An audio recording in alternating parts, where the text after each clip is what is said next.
Bismillahirrahmanirrahim. Assalamualaikum warahmatullahi wabarakatuh.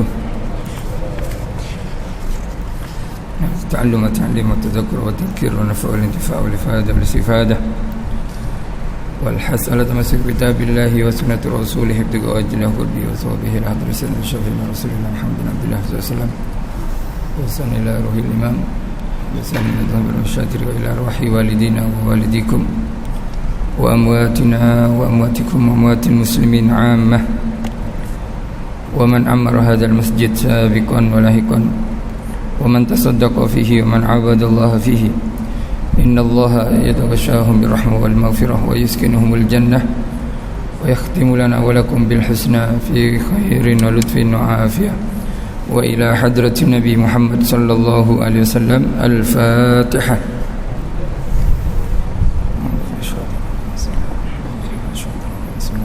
Alhamdulillahirabbil alamin arrahmanir rahim iyyaka na'budu wa iyyaka nasta'in ihdinas siratal mustaqim.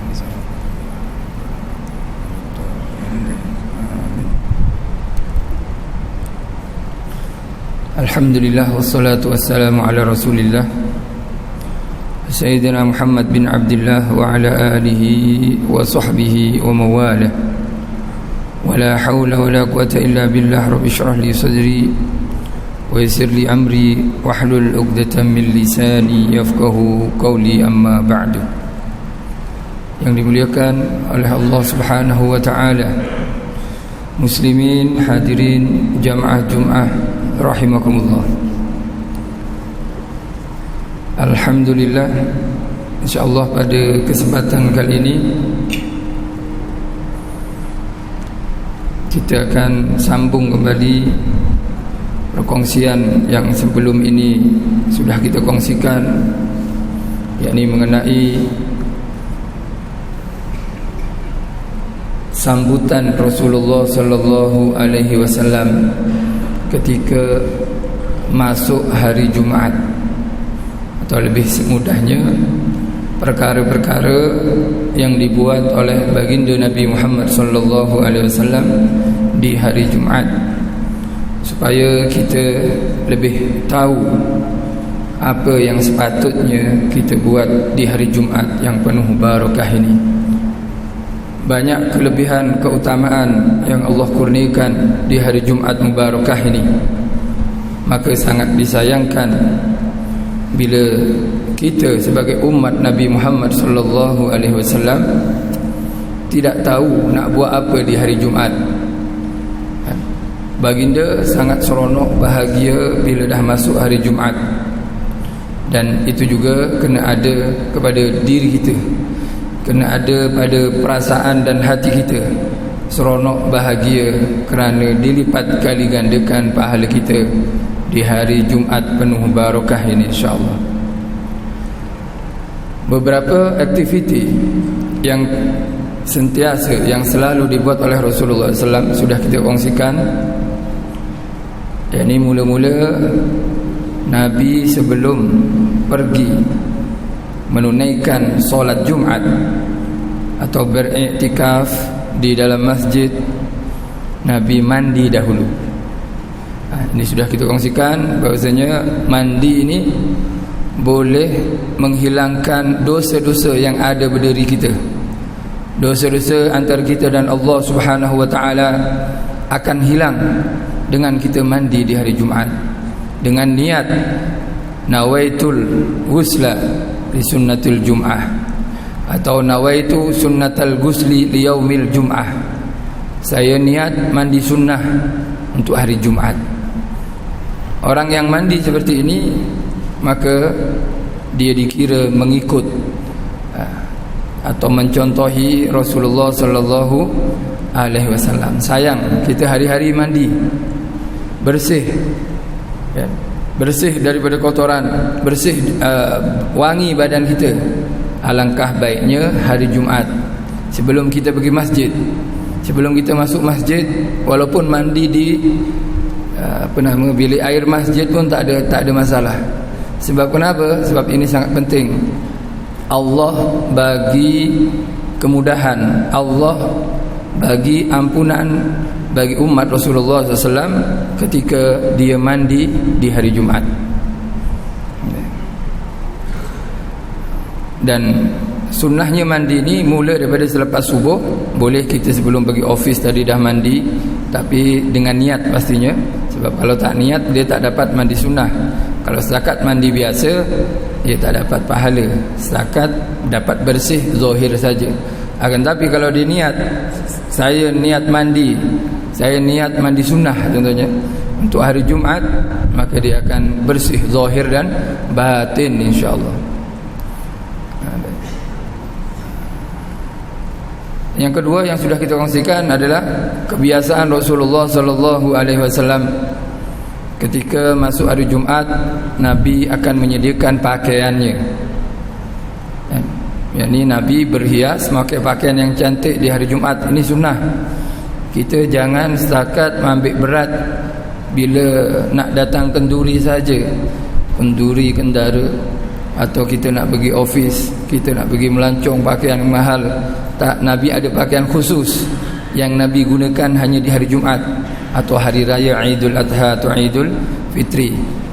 Orang yang mengambil berat dengan urusan agamanya dan menyontohi Rasulnya, dia akan menyediakan pakaiannya, khususnya pakaian yang berwarna putih kalau dapat. Kalau tak, pakaian yang cantik, yang indah, bukan pakaian yang seperti yang selalu kita pakai jogging, kita pakai bersih-bersih taman, bersih rumah. Tak, pakaian yang khusus ini untuk kita menghadap Allah Subhanahu Wa Taala, berjumpa dengan muslimin.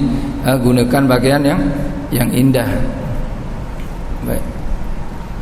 Kemudian juga disunahkan di hari ini kita membersihkan badan kita daripada kelebihan kuku terlalu panjang, rambut terlampau panjang, misai contohnya, atau bau badan. Disunahkan dipotong kukunya, digunting rambutnya, dibersihkan badannya dan baunya di hari Jumaat. Di hari Jumaat itu merupakan satu keistimewaan bagi Allah SWT. Allah kurniakan kuku. Kenapa kuku ini diciptakan oleh Allah? Nak buat apa? Banyak fadilahnya. Termasuklah untuk dapat pahala di hari Jumaat. Kuku bukan saja untuk ambil barang. Katanya kalau tak ada kuku, Ustaz, kalau ada jarum jatuh atau benda kecil jatuh kat lantai, kita tak boleh ambil kalau jari kita tak ada kuku. Akan tapi lebih daripada itu, kuku diciptakan oleh Allah supaya kita dapat rahmat Allah dengan sebab kuku ini. Kita dapat ampunan Allah, kita dapat pahala daripada Allah. Potong kuku di hari Jumaat. Seperti juga rambut. Rambut Allah beri kelebihan. Tumbuhnya rambut yang serentak, rambut kepala saja yang tumbuh memanjang, rambut lain tak memanjang sangat, dia ada ukuran dia. Misai, dia tak panjang sangat. Pertumbuhan dia tak seperti tumbuhnya rambut, dia cepat. Dan serentak rambut ini. Bila kita cukur habis contohnya, dia akan belah kanan, belah kiri, belah atas, belah tengah, belah bawah, semuanya serentak, tumbuhnya sama. Berapa cm? Sama, terus ikut terus, sama, serentak. Itu termasuk kekuasaan Allah Subhanahu Wa Taala. Apa fadilah kita dikurniai rambut yang selalu memanjang, selalu tumbuh, selalu panjang dan panjang lagi, lepas gunting rambut panjang lagi.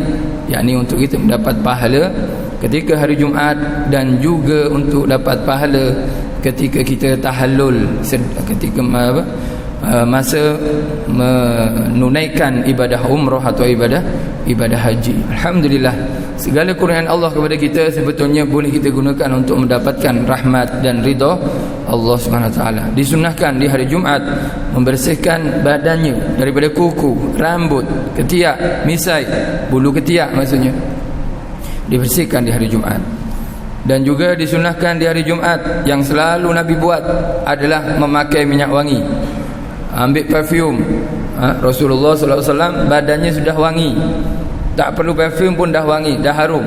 Akan tetapi Nabi nak bagi contoh pada umatnya, kepada para sahabat, Nabi suka memakai minyak wangi.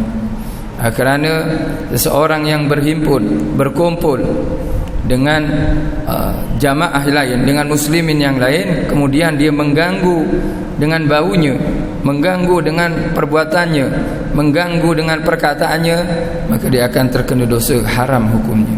Ini sebagaimana kita haram memaki orang, menyakiti orang dengan mulut kita atau perbuatan kita, seperti itu juga kita haram menyakiti orang dengan bau kita. Bau 2 minggu, 3 minggu, 1 bulan, 2 bulan tak mandi, bau apa? Wallahu a'lam. Ya. Sampai bau tercium oleh orang yang di sebelahnya dan terganggu dia sebab baunya, maka orang yang bau tersebut boleh dapat dosa daripada Allah SWT. Oleh sebab itu, sebelum hadir, kita diciptakan oleh Allah ada yang diciptakan tak bau sangat, ada yang tak ada bau, ada yang sangat bau. Yang sangat bau, bersyukurlah, pahalanya lebih banyak di hari Jumaat, sebab dia kena berusaha lebih untuk menghilangkan bau tadi.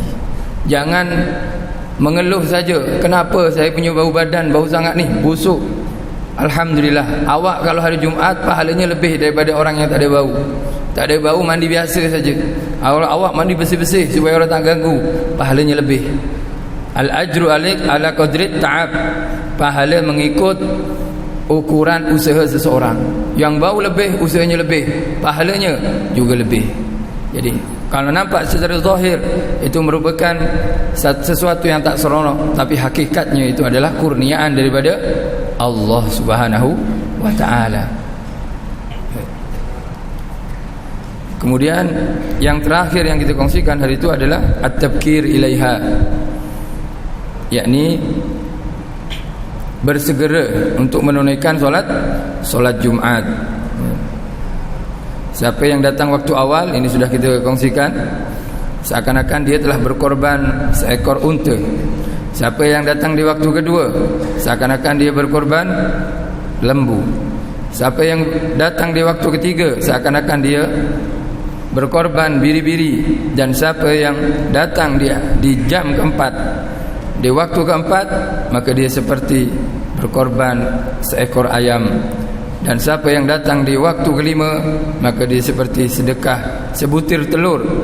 Dan siapa yang datang di waktu selepas waktu kelima, imam dah keluar, khatib dah nak naik mimbar, maka sekarang dia tak dapat apa-apa, hanya dapat keguguran, hanya dapat kewajipan sudah gugur darinya, dan dia tak mendapat dosa. Baik. Kemudian berikutnya yang dilakukan oleh Rasulullah sallallahu alaihi wasallam di hari Jumaat adalah al-ishtighal fi tariqihi bi qira'atin aw dzikrin. Nabi ketika pergi ke masjid, pergi ke tempat solat Jumaat, Nabi menyibukkan dirinya dengan qiraah, dengan bacaan. Nabi juga dengan zikir, khususnya doa bagi masjid. Khususnya doa bagi masjid. Sebetulnya doa-doa seperti ini senang kita nak cari. Kita semua insya-Allah ada handphone semuanya, ada internet semuanya, boleh dicari di internet. Doa masuk masjid, al-azkar, zikir-zikir ketika hari Jumaat boleh dilihat. Termasuklah yang disunahkan dibaca ketika orang nak pergi masjid adalah doa Allahumma ja'alni min aujahi man tawajjaha ilaik wa aqrabi man taqarraba ilaik wa afdali man salaka wa raghiba ilaik. Ya Allah, jadikanlah aku daripada orang-orang yang terbaik yang menyambut dan menghadap-Mu, dan orang yang paling rapat dan dekat kepadamu. Jadikan aku orang yang paling utama yang berharap dan menginginkan ridha-Mu. Ini adalah doa Nabi Muhammad sallallahu alaihi wasallam. Sebetulnya doa-doa ini sangat-sangat banyak yang diriwayatkan dalam kitab-kitab hadis, boleh dirujuk masing-masing. Kalau kita tak tahu nak doa apa, bahasa Arab saya tak pandai Ustaz, bahasa Melayu malaikat faham, Allah pun faham, pasti faham Allah, sebab bahasa adalah milik Allah Subhanahu wa taala. Kemudian yang disunahkan di hari Jumaat adalah membaca surah Kahfi yaumaha wa lailataha. Bukan sakat di hari Jumaat, di harinya dan juga di malamnya. Surah Kahfi malam tadi kita baca, hari ini sudah kita baca, dan itu merupakan ajaran Rasulullah sallallahu alaihi wasallam. Saya tak pandai baca surah Kahfi, tak ada masalah, baca sikit, dapat 10 baca saja. 10 yang pertama, ambil 10 yang terakhir, tapi jangan berterusan. Mula daripada balik sampai umur 60 yang dibaca 10 pertama dan 10 akhir. Sampai bila dia nak hafal Kahfi nantinya ya. Kalau ada masa cuti, bukan ada masa, kita ni sebetulnya untuk akhirat kena bagi masa. Kalau nak tunggu masa, maknanya kita menduakan akhirat, mengutamakan dunia. Usahakan di hari Jumaat ya, kita baca surah Kahfi. Kalau tak boleh dua-dua, maksudnya tak boleh malam Jumaat dan hari Jumaat, baca di hari Jumaat. Kalau tak boleh, baca di malam Jumaat. Orang dulu melarang anaknya bila dah masuk waktu maghrib di hari Khamis. Sebab kenapa? So ada pocong dikatakan, hantu berkeliaran. Mana ada hantu? Ya, yang betul adalah mereka nak ajarkan malam Jumaat jangan keluar ke mana-mana. Ini waktunya baca surah Kahfi, masanya baca surah Dukhan, masanya solawat ke atas baginda Nabi Muhammad sallallahu alaihi wasallam. Masanya ibadah menyambut datangnya hari raya Al-Mu'min mingguan. Kita ada hari raya mingguan, yakni hari Jumaat. Sebab di sini Allah menebar, memberikan sangat banyak ampunannya dan rahmatnya di hari Jumaat. Baca surah Al-Kahfi. Ustaz, saya tak lancar, baca saja. Orang yang tak lancar dengan yang lancar bacaannya, pahalanya lebih banyak yang tak lancar. Jangan risau, jangan putus asa. Kalau kita di dunia, kalau kerja sedikit, gaji sedikit, kena kerja banyak. Atau kerja tak pakar, dengan yang pakar ya kalah juga gajinya. Tapi di akhirat usahanya, usaha dengan ilmu. Alhasil baca saja surah Kahfi ini. Lancar saya, alhamdulillahillazi, tak lancar, dapat 1 kali pahala. Baca kali kedua, dapat 2 kali. Yang lain dapat 1 kali, dia dapat 2 kali. Oh, tapi saya bacanya lama Ustaz. Selalunya kalau di surah baca setengah jam, 30 minit, saya boleh 1 jam. Ya, maknanya awak dapat pahala 1 jam, lebih banyak pahalanya. Orang bank in duit, setiap saatnya masuk duit 1000 sampai setengah jam. Kemudian yang setengah jam dah berhenti, yang 1 jam baca masih ada bank in lagi, orang masuk duit lagi 1000. Mana yang cepat kaya? Yang kedua, yang 1 jam bacanya 1 jam. Jadi tak ada alasan kita tak baca surah Kahfi. Kena baca surah Kahfi, biasakan. Malu saya Ustaz, apa yang malu? Kita bukan nak buat maksiat, tak payah malu. Tapi saya dah tua, tak lancar, tak ada masalah. Dah tua belajar, itu bagus, baik. Daripada tua tak belajar, nak bila lagi belajar? Nak di barzakh nak belajar, dihajar ya. Bukan dihajar siapa? Mungkar nakir. Dihajar mungkar nakir. Alhasil kita semua belum pasti. Maksudnya apa? Tuanya kita tak tahu. Tapi orang-orang di hadapan kita yang bersama kita kali ini, jamaah ini, yang ada yang umur 70, ada yang umur 80 tahun, ada yang umur 75, ada yang mungkin 90 tahun, ada yang mungkin 100. Mereka mengakhiri hayat mereka dengan ibadah kepada Allah. Kita yang muda-muda ni, apa cerita akhir hayat kita nanti? Kita tak tahu. Jadi yang muda jangan congkak, jangan angkuh, jangan sombong. Dan yang tua tak ada masalah. Allah alhamdulillah, al-umur bi khawatimiha. Perkara ini akhirnya, yang penting akhir sudah. Makan sedap, lalas sekali makan pahit, sedapnya hilang daripada awal tadi. Sedapnya hilang. Ibadah, akhirnya apa? Na'udzubillah. Ya sudah, su'ul khatimah. Jadi alhamdulillah kita bersyukur Allah jadikan kita beribadah kepada Allah, beriman kepada Allah. Islam kepada Allah, maka kita teruskan dengan terus mengikut Rasulullah sallallahu alaihi wasallam. Insya-Allah perbanyak atau biasakan baca surah Kahfi. Lancar tak lancar, awak tak lancar nanti bersyukur. Mungkin di dunia agak malu, tapi di akhirat bersyukur, pahalanya lebih. Pahala lebih.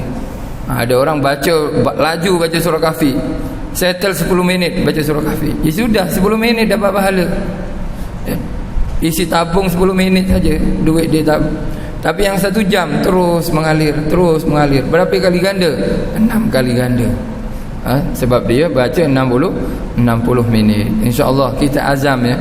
Kita azam, kita betul-betul laksanakan sunnah Rasulullah, khususnya di hari Jumaat. Khususnya di hari Jumaat. Kemudian yang ke-8, yakni memperbanyak solawat ke atas Nabi Muhammad sallallahu alaihi wasallam. Solawat ni kita boleh baca sallallahu ala Muhammad, sallallahu ala Muhammad yang pendek-pendek. Kalau nak panjang, salawat Ibrahimiyah. Alhasil setiap Jumaat kita dengar khatib atau Bilal mengucapkan apa? Innallaha wa malaikatahu yusholluna 'alan nabi. Itu bukan setakat baca-baca saja, tak, itu mengingatkan kepada kita orang mukmin, sesungguhnya Allah dan para malaikat sentiasa solawat kepada Nabi. Bukan pernah tu kadang solawat lepas tu berhenti, pernah. Tak, ini selalu, sentiasa, tak putus-putus Allah dan malaikat solawat ke atas Rasulullah SAW. Nak beritahu, awak nak ikut siapa ni? Ikut Allah, ikut malaikat? Ya sudah, dibagi tahu, innallaha wa malaikatahu yusholluna 'alan nabi. Allah dan malaikat bersolawat. Kalau kita ikut Allah dan malaikat, ya ikuti mereka, contohi mereka. Kemudian apa? Ya ayyuhalladzina amanu, wahai orang-orang yang beriman, sallu alaihi wasallimu taslima. Ini perintah, wahai orang-orang beriman, bersalawatlah kalian semua ke atasnya dan berucapkan salam ke atas Rasulullah sallallahu alaihi wasallam. Apa yang sepatutnya kita baca ketika mendengar ini? Ya salawat kepada Nabi. Ada sebagian jamaah Jumaat ni, tapi bukan jamaah Masjid At-Taqwa ya. Bukan jamaah Masjid At-Taqwa Taman Tun, taman baik, titik dia. Bila dibacakan ayat ini, ya ayyuhalladzina amanu sallu alaihi wasallimu taslima, disuruh wahai orang-orang beriman bersolawatlah kalian. Disuruh bersolawat, dia malah tidur pula. Tak, kalau kita dengar ayat ini, ya ayyuhalladzina amanu sallu alaihi wasallimu taslima, Allahumma salli wa sallim ala Sayyidina Muhammadin wa ala alihi wa sahbihi sallim. Solawat terus. Jadi khatib tu bukan saja baca, tak, bagi tahu Allah dan malaikat solawat. Kalian solawatlah, orang mukmin. Jadi kita kena solawat. Maknanya apa? Maknanya kita memenuhi perintah, melaksanakan perintah daripada Allah Subhanahu wa taala. Tapi bukan setakat ketika khatib saja ya. Di sepanjang hari Jumaat kita disunahkan memperbanyak solawat ke atas baginda Nabi Muhammad sallallahu alaihi wasallam. Keutamaan solawat sangat banyak, termasuklah siapa yang solawat sekali kepada Nabi, maka Allah akan solawat kepadanya 10 kali. Makna solawat Allah kepada seseorang, kepada hambanya adalah Ar-Rahmah, yakni Allah menurunkan rahmat kepada hambanya. La yadkhulul jannata, tak ada, yakni tak akan masuk surga seorang hamba ini melainkan dengan rahmat Allah Subhanahu wa taala. Kita solawat kepada Nabi, kita diterima solawat kita, dapat 10 rahmat. Dengan 1 rahmat cukup untuk masuk surga. Lepas tu kalau lebih rahmat macam mana Ustaz? Ya naik pangkat kita, naik darjat kita. Bukan setakat duduk di hotel saja. Ya. Di tempat yang sangat penuh pelayanan dia baik, apa semua baik, tak, naik peringkat 1 tingkat, tingkat kedua, tingkat ketiga, terus sampai tinggi. Bangunan lebih tinggi, lebih nampak semua pemandangan, lebih indah, lebih cantik. Macam tu juga orang yang bersalawat kepada Nabi Muhammad sallallahu alaihi wasallam akan dipenuhi rahmat. Sehinggalah para sahabat diperintahkan oleh Rasulullah sallallahu alaihi wasallam untuk memperbanyak salawat ke atas baginda Nabi Muhammad sallallahu alaihi wasallam. Banyak tu berapa Ustaz? Banyak tu 300, sebagian ulama mengatakan 300 sallallahu ala Muhammad sallallahu ala Muhammad. sallallahu alaihi Muhammad sallallahu alaihi Muhammad 300 kali. Aqallul iksar salasumiyah.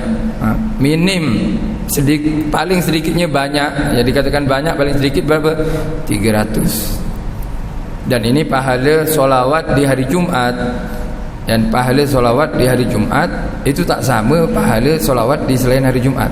Di selain hari Jumat pahalanya besar, di hari Jumat lebih besar lagi. Sebab kenapa? Ada perintah khusus di sana.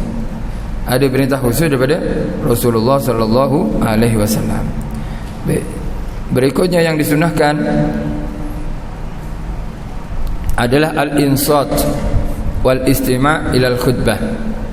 Mendengar dan menyimak kepada khutbah. Maka ketika khutib naik nanti, termasuk yang dianjurkan oleh Nabi Muhammad SAW kepada para sahabat adalah as-sukut, yakni insat, diam dan menyimak. Maka yang mendengar wajib tinggalkan zikirnya, tak perlu zikir sudah. Tapi saya suka la ilaha illallah, la ilaha illallah, la ilaha illallah. Saya suka salawat sallallahu alaihi Muhammad. Tak, bukan masanya sekarang. Bila khatib dah naik, bukan masanya awak nak baca Quran, bukan masanya awak nak zikir, bukan masanya awak nak cakap. Zikir saja bukan masanya lagi bercakap.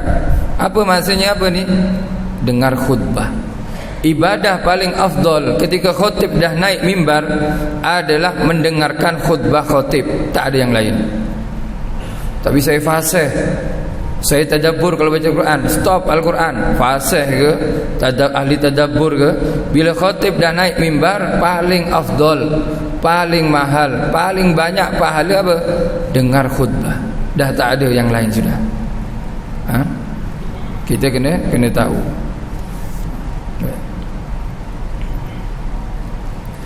Kemudian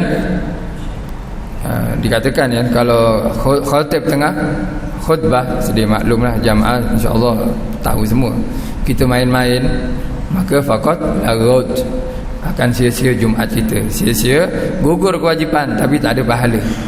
Tapi tak ada pahala. Baik main-main tu dengan batu, kalau zaman dulu batulah. Kalau sekarang mungkin tasbih, lebih moden lagi handphone. Handphone tu tutup dulu, bukan masanya. Tapi ada orang call ini, orang telefon, orang mesej, tak apa, nanti insya-Allah lebih baik nanti kejadiannya. Lebih baik akhirnya, endingnya tu lebih baik. Kita berkorban sekejap saja, berapa minit khutbah ni, sebentar saja. Lebih-lebih khutbah yang bahasa Arab. Alhamdulillah, alhamdulillahilladzi, itu wajib kita dengar. Solawat kepada Nabi, ittaqullah, itu wajib kita. Itu tak bolehlah kita buat benda lain. Dengarkan saja. Telinga ni itulah manfaatnya. Apa dia? Mendengarkan, salah satunya adalah mendengarkan khatib ketika berkhutbah. Jadi tasbih letak semua, nak zikir bukan masanya. Nak zikir bukan masanya. Maksudnya bukan sekarang ya. Nanti kalau khatib naik mimbar. Baik. Kemudian yang ke-10 yang disunahkan oleh Rasulullah SAW adalah tahiyatul masjid. Ni alhamdulillah. Yakni solat tahiyatul masjid, paling kurang 2 rakaat.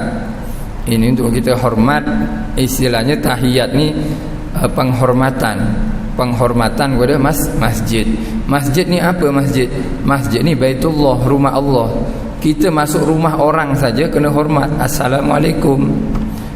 Nak masuk rumah orang kita kena ketuk pintu. Masuk masjid, orang mukmin ada adab. Solat 2 tahiyatul masjid. 2 rakaat tahiyatul masjid.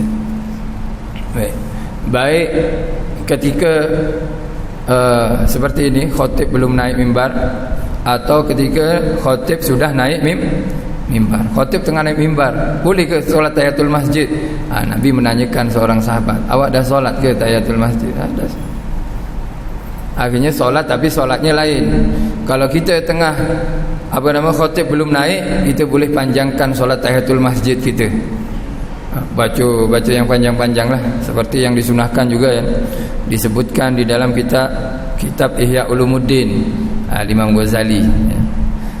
Kalau Imam Ghazali menganjurkan solat tahiyatul masjid itu 4 rakaat dengan 1 salam. 4 rakaat dengan 1 salam. membaca setiap rakaatnya 50 kali qul huwallahu ahad. Ini yang nak buat fadhal, ahlan wa sahlan. Yang tak nak buat pun tak apa ya. Baik. Akan tapi ini boleh dibaca ya, 4 rakaat. Tapi ustaz tadi tak baca pun. Saya solat tahiyatul masjid sekejap saja tadi. Sepatutnya qul huwallahu ahad 50. Ustaz ni cakap je tapi tak buat. Kalau saya buat tak ceramah saya sekarang ya. Tak boleh kongsikan ya, ada masanya kalau tak ada kewajipan, tak ada tuntutan, komitmen, boleh kita buat. Datang awal sikit 4 rakaat 4 rakaat, setiap rakaatnya 50 kali qul huwallahu ahad. Bismillahirrahmanirrahim. Qul huwallahu ahad, Allahu samad, lam yalid wa lam yulad wa lam yakul lahu kufuwan ahad. Bismillahirrahmanirrahim. Qul huwallahu ahad, Allahu samad, lam yalid wa lam yulad wa lam yakul lahu kufuwan ahad. Ini kalau khatib belum naik mimbar. Akan tapi kalau dah khatib dah naik mimbar, ini jangan baca sudah. Apa yang perlu buat? Baca rukun-rukun sahaja. Bila kita terlambat masuk masjid ketika solat Jumaat, tak tahunya khatib dah naik, macam mana ni nak terus duduk? Sunnah ya boleh terus duduk, tak ada masalah, makruh tapi sunnah solat 2 rakaat tahiyatul masjid. Apa yang nak baca? Baca yang wajib-wajib saja. Sebab sekarang apa? Sekarang supaya awak dapat menyimak nanti khutbahnya khatib. Jadi baca yang wajib-wajib, baca Fatihah. Surah tak baca, tak payah baca. Baca subhanallah ketika rukuk, subhanarabbil azimi wa bihamdi. Berapa kali? 1 kali saja. Rabbana lakal hamdu, tumakninah. Ambil yang wajib-wajib saja. Sebab kenapa? Ada yang lebih afdal. Ada yang lebih afdal kita yang lebih afdal dari baca surah ketika solat. Ada yang lebih afdal daripada kita memperbanyak baca 3 kali subhanarabbil azimi atau subhanallah wa bihamdi, yakni ini mendengar khatib khutbah, mendengar khutbah khatib. Jadi harap boleh difahami yang sama-sama, sebab saya sendiri kadang lupa kan. Kebiasaan kalau dah solat baca surah. Tapi perlu ingat, kalau kita masuk tahiyatul masjid, khatib dah naik, dah khutbah, dah mula daripada khutbahnya, maka bacalah Fatihah sahaja, tak perlu baca surah. Tak dapat pahala baca surah, tak, nanti awak dapat pahala lebih besar daripada baca surah. Ini tuntunan atau paduan arahan daripada syariat kita, syariat agama Islam. Baik. Jadi solat tahiyatul masjid. Kemudian juga disunahkan adamul ihtiba. Ini orang Arab ni. Adamul ihtiba, tidak menggunakan habwa. Habwa tu macam selendang ni yang bentuk bulat. Dia akan diikat kat belakang macam ni, kemudian betisnya ditegakkan, berdiri aja tegak, kemudian diikat kat pinggang dia, kat belakang dia. Jadi dia macam bersandar. Orang Arab ni kalau dia mengembala kambing atau berada di padang pasir, dia tak ada tiang. Apa tiangnya? Dia orang kan bawa selendang, kan?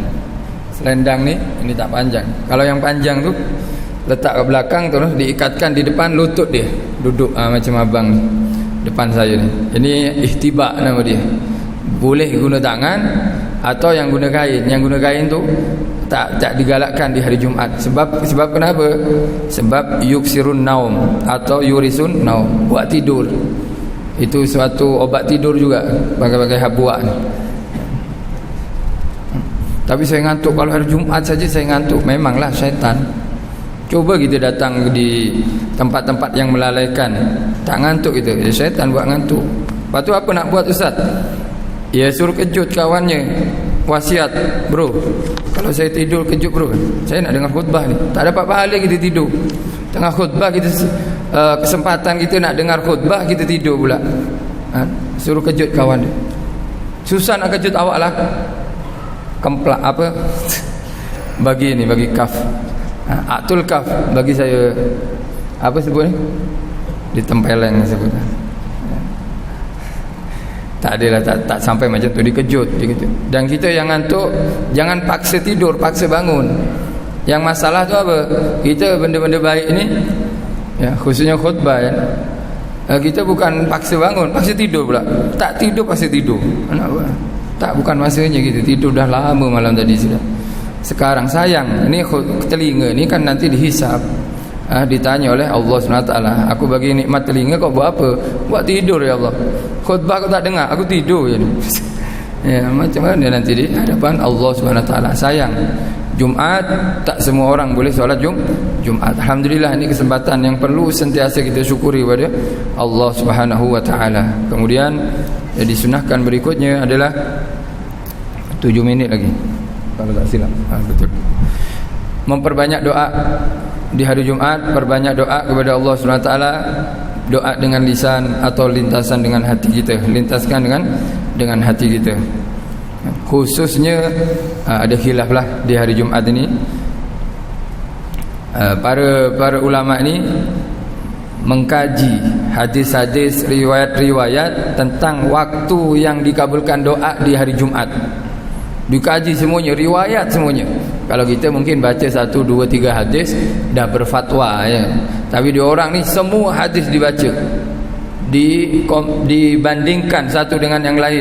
Akhirnya muncullah beberapa perbezaan pendapat waktu yang mustajab doa di hari Jumaat. Sampai-sampai pendapat mereka terbagi menjadi 50 pendapat, 50 khilaf.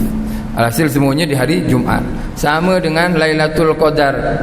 Di bulan Ramadan, Lailatul Qadar adalah malam yang sangat diharapkan oleh umat Nabi Muhammad SAW. Di hari Jumaat pun ada waktu yang diharapkan Nabi, sebab di waktu tersebut Allah kabulkan doa hamba-Nya.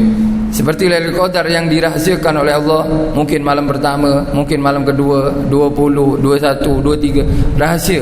Seperti itu juga di hari Jumaat, waktu mujabud doa, yakni waktu dikabulkan doa juga dirahsiakan oleh Allah Subhanahu wa taala. Tapi yang paling sahih mengikut pendapat di sini adalah min julusil imam lil khutbah ila salam minas shalah. Waktu yang mustajabud doa adalah daripada duduknya imam ketika khutbah.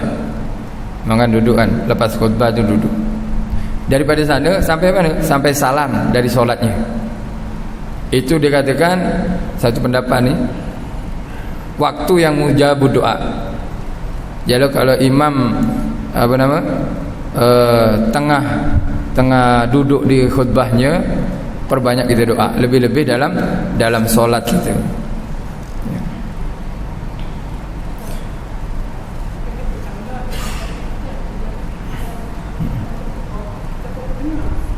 Oh betul aja. Kata khutbah suruh dengar, suruh doa pula ya. Doa dengan perasaan. Tak maksudnya masa duduk kan, dia duduk kan. Khutbah kedua kan duduk imam. Khatib kan duduk, selalunya kita doa. Sebetulnya kita buat semua sebetulnya.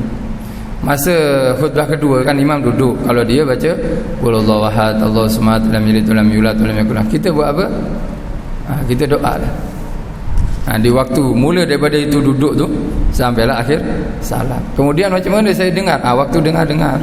Kalau doa lintaskan dalam hati kita. Jangan ya Allah sibuk. Tak, masa dengar tadi. Solat macam mana solat Ustaz? Nak doa dalam solat.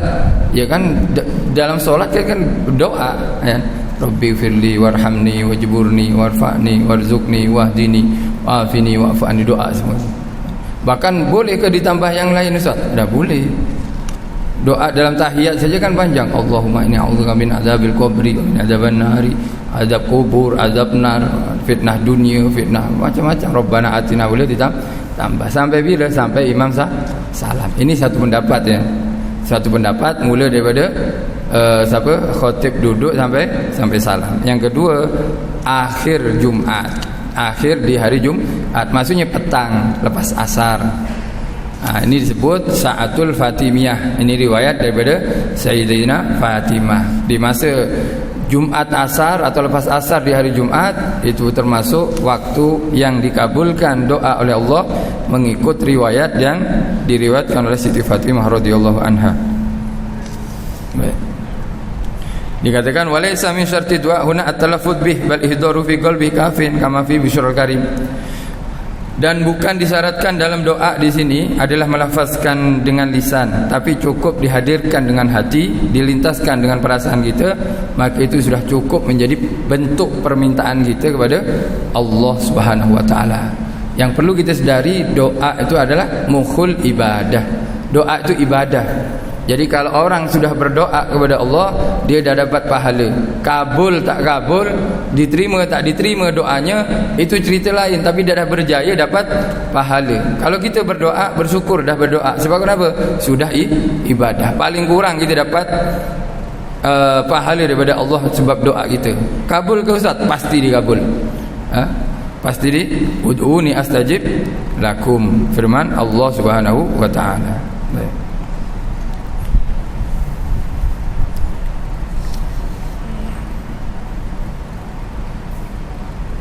Ini mungkin yang terakhir yang merupakan kesunah-sunahan. Juga para ulama juga menambahkan di sini membaca 7 apa? 7 Al-Fatihah selepas solat Jumat ini. Selepas solat Jumat dibaca 7 Al-Fatihah, 7 kali Qul Huwallahu Ahad, 7 kali Qul A'udzu Falaq, dan 7 kali Qul A'udzu Birabbin Nas. Ini para ulama kita menggalakkan membaca ini. Kemudian doa yang selalu dibaca oleh imam, Allahumma ya Ghani ya Mughni, Allahumma ya Ghani ya Hamid, ya Mubdi'u ya Mu'id, ya Rahimu ya Wadid, ya Rahimu ya Wadud, aghnini bihalika an haramik, wa bi ta'atika an maksiatik, wa bi fadlika amman siwak. Doa ini dibaca 4 kali. Jadi sebelumnya, selepas salam, Qul Huwallahu alhamdulillah, Al-Fatihah maksudnya 7 kali, Qul Huwallahu ahad 7 kali, Fatihah 7 kali, Qul Huwallahu ahad 7 kali, Qul Falaq 7 kali, dan Qul A'udzu Birabbin Nas 7 kali. Ini keutamaan-keutamaannya dijelaskan oleh para ulama kita, insyaallah. Mungkin ini saja yang saya dapat boleh kongsikan. Banyak kekurangan mohon dimaafkan, kesalahan juga mohon dimaafkan. Terima kasih atas perhatian. Jazakumullah khairan katsira. Wabillahi taufiq wal hidayah war ridha wal inayah. Assalamualaikum warahmatullahi wabarakatuh.